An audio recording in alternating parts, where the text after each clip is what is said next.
како синдикат од првиот ден на доаѓање на власт на оваа гарнитура, извесен период покажавме високо ниво на толеранција и почит како професионалци кон актуелното раководство.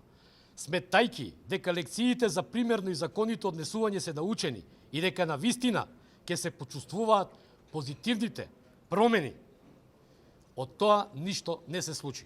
Наместо промени кон синдикатот во континуитет продолжија притисоците и заканите за преместувања кои голем дел од нашите представници ги осетија на својот грб, како и притисоци со кои се соочуваат и нашите членови за членување, како и притисоци врз највисоките структури на НСП и срамна дискредитација на истите. Се уште се водат неосновани постапки против наши представници со притисоци од страна на највисоките структури према независниот синдикат на полицијата, кои понатаму продолжуваат. Притисоци за очленување на нашите членови не запираат. Замислете, поради синдикални активности за цел подобрување на работните права на вработените, нашите представници се соочија со невиден мобинг. Отпочнаа незаконити прераспоредувања, со кои се целеше внесување страв преку безмилосен напад на професионалниот интегритет, за што се демонстрираше мок и способност за конструкција и фингирање на лоши слики, ставајќи им етикети на професионалците кои ќе се спротистават за незаконското работење. Но од страна на МВР беше даден одговор. Решенија во МВР се издаваат исклучиво во согласност со законските прописи и подзаконски акти. Срушеното достоинство и неправдата не мотивираше уште повеќе, а и професионалноста да процесираме постапки пред надлежни институции и судови.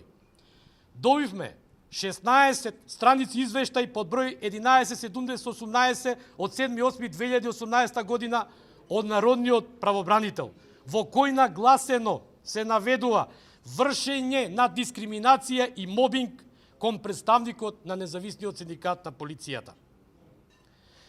По представка до внатрешна контрола, известување со број 14.32.795.16 од 12.10.2018, одговорот е неправилности во постапка за прераспоредување. Решение број 22.687.08/1 од 1.2.2018 година, поништено како незаконито по жалбена постапка од Комисија во управна постапка во втор степен. Притисоците не престанаа.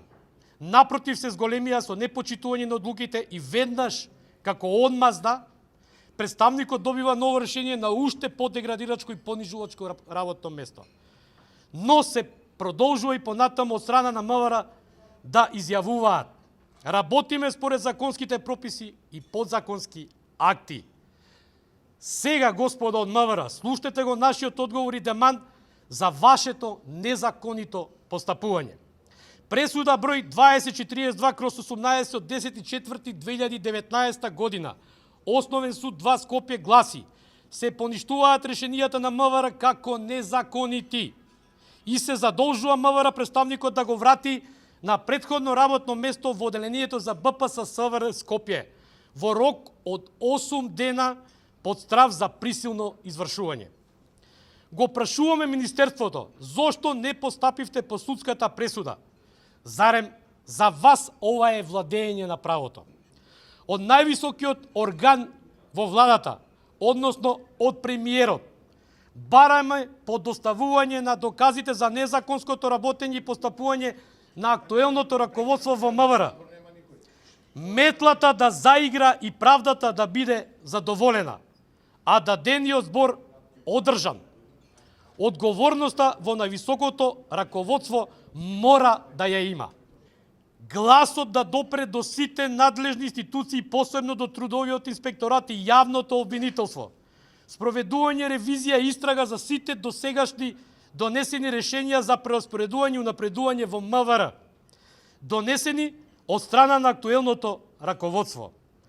За докажаното незаконско постапување очекуваме одговор веднаш.